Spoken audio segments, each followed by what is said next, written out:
আলহামদুলিল্লাহ, আমাদের প্রাণপ্রিয় গণমানুষের নেতা, এই বাংলাদেশের সাধারণ মানুষের প্রধানমন্ত্রী জনাব তারেক রহমান মহোদয় সরকারের 4 মাসের মাথায় উনি মৌলভীবাজার এসছেন।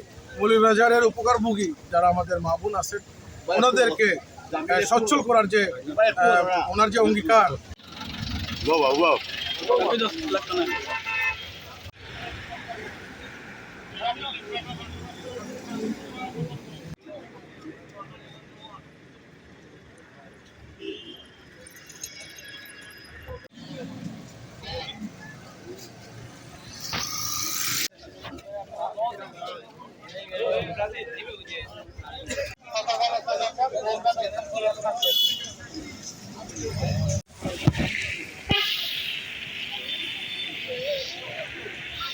তারেক রহমান সাহেব বিএনপির অঙ্গীকার নিয়ে উনি মৌলভীবাজারে, সিলেট বিভাগের প্রথম মৌলভীবাজারে উনি আসলেন। আমাদের সুবিধাভোগী যারা মা বোন এবং কৃষক কার্ড সহ বিভিন্ন ক্যাটাগরিতে যারা শিক্ষার্থী, স্কুলের এবং কলেজের, যাদের গৃহহীন অনেক স্ট্রিমগুলো আছে, প্রায় 15টি স্ট্রিমের উনি উদ্বোধনটা করে যাবেন পর্যায়ক্রমে। সারা বাংলাদেশে কিন্তু এই কার্যক্রম চলমান থাকবে, সারা বাংলাদেশে কিন্তু পর্যায়ক্রমে। এটা কয়েক বছরে এটা সময় লাগবে, আপনারা জানেন এটা একটা প্রজেক্ট করতে গেলে অনেক সময় ব্যাপার।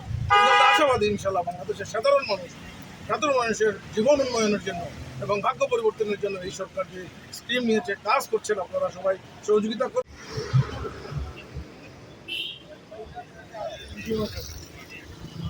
তা হইতে থাকলো কেন আমাদের রাস্তা ঠিক আছে।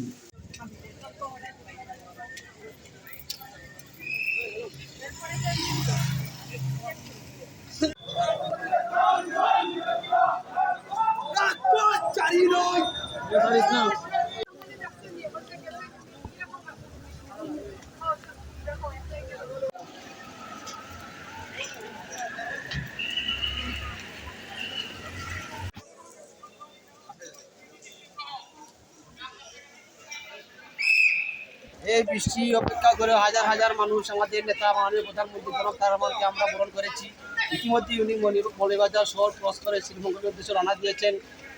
আমাদের এই মৌলভীবাজার শহরে ওনার 3টার দিকে প্রোগ্রাম আছে, আমরা আবার ওনার অনুষ্ঠানে আমরা এসে যোগ দিই।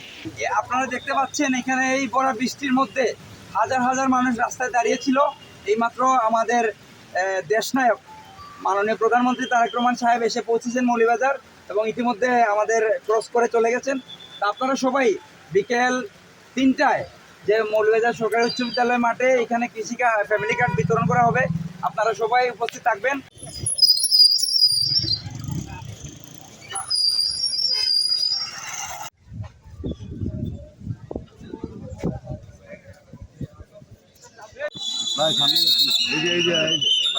আমরা সামনে যাব।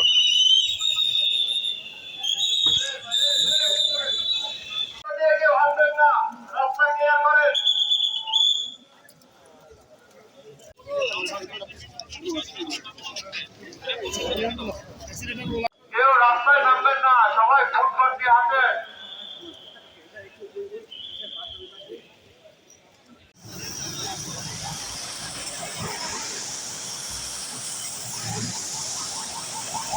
আমাদের মৌলভীবাজারবাসী সাধারণ মানুষের যে আকাঙ্ক্ষা ছিল, এইমাত্র মাননীয় প্রধানমন্ত্রী জনাব তারেক রহমান আমাদের মৌলভীবাজারে এসে প্রবেশ করলেন। এই দিক দিয়ে তিনি শ্রীমঙ্গল চলে গেছেন। মৌলভীবাজারের মানুষ, সাধারণ মানুষ ওনাকে বরণ করে নিয়েছে। অনেক অপেক্ষার পর ওনাকে 4 মাস পরে আমাদের প্রথম মৌলভীবাজারে আসলেন প্রধানমন্ত্রী হওয়ার পরে। আসলে আমরাও গর্বিত, আমরা গর্ববোধ করছি। ধন্যবাদ। আমাদের এখানে জনসভা হবে 2:30টার দিকে, সবাই উপস্থিত থাকবেন। এবং আমাদের রাস্তাঘাটের অবকাঠামোর জন্য আমরা প্রধানমন্ত্রীর কাছে আবেদন রাখবো যাতে আমাদের এই বিষয়গুলো উনি সতর্ক দৃষ্টি দেন।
কই যাও?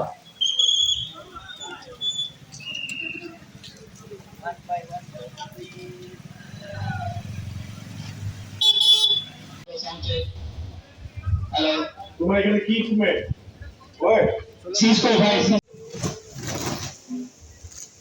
বড় ভাই রাত যদি না